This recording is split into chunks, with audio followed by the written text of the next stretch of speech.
Good evening, this is Quintus Curtius, and this is Fortress of the Mind. It's November 8th, 11:30 p.m. Central Time in the United States for me.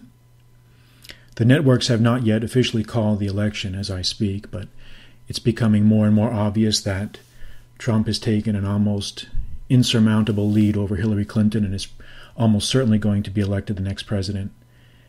And I haven't commented very much in any of my podcasts or any of my articles about the U.S. presidential election. I write about international politics all the time, as readers know, but I've really said nothing about the American presidential election. Not really for any special reason. It's just not really what I do, not the type of thing I'm really interested in. But I wanted to make a very, very short podcast on election night here because I'm just as fired up as everybody else at the incredible achievement that has happened here. And I just wanted to say a few words just to remind everyone just how incredible, how impressive this achievement really is. Just how impressive this election is. You have a situation here where a man has just been elected president who has had absolutely no experience with elected office. And I can't think of any previous president, who had absolutely no experience in elected office. All of them had some form of experience in one way or another. I think Woodrow Wilson, I know he was a college professor. He may not have held elected office. I think he did. I haven't checked. But almost every single other president filled some sort of public office. And we have a situation here where we have a president-elect who's a complete and total outsider to the political system. And I think in this case, this was one of the reasons for his attractiveness. This was one of the sources of his strengths to voters. It just shows how alienated, how marginalized, and just how ready to embrace change the American electorate was, how deeply dissatisfied the American electorate was with the status quo. I mean, this is about as clear a rejection of the status quo as anyone is going to get. So that's the first point that we have to keep in mind about this election, that it is just unprecedented for someone with no experience at all to go all the way to the top. It's just incredible. It's also, as if that weren't enough, what we also have to keep in mind is that in many ways, Donald Trump was a third-party candidate. Now, I know he ran under the rubric of the Republican Party, but he was never embraced by the Republican establishment, as we all know. He was never embraced by the establishment. He was never accepted by them. I mean, he himself even flirted with the Democratic Party years ago. I mean, for some time, from what I've read, he wasn't sure whether he was going to run as a Democrat or a Republican.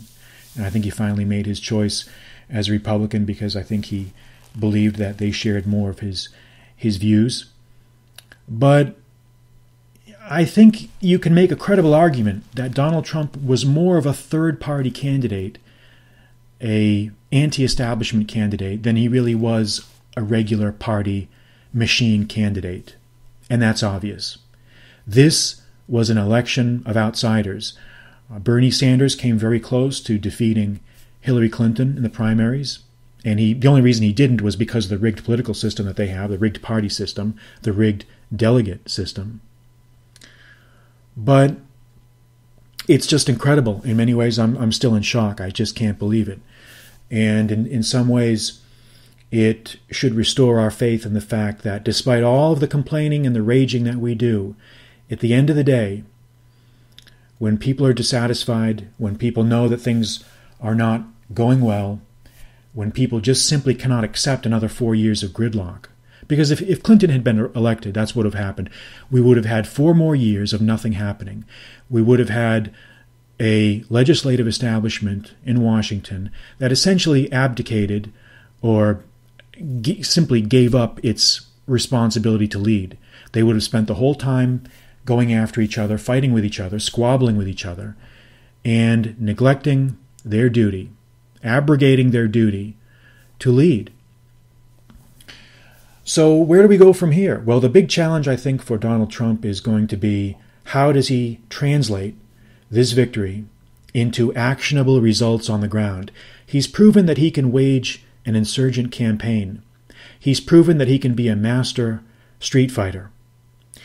The real challenge is going to be, what kind of a leader will he be? Will he be able to get things done?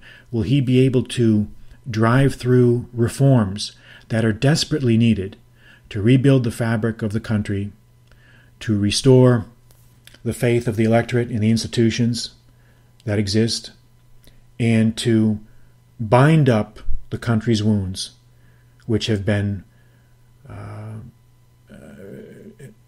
bleeding and ulcerating for the past 15 years at least.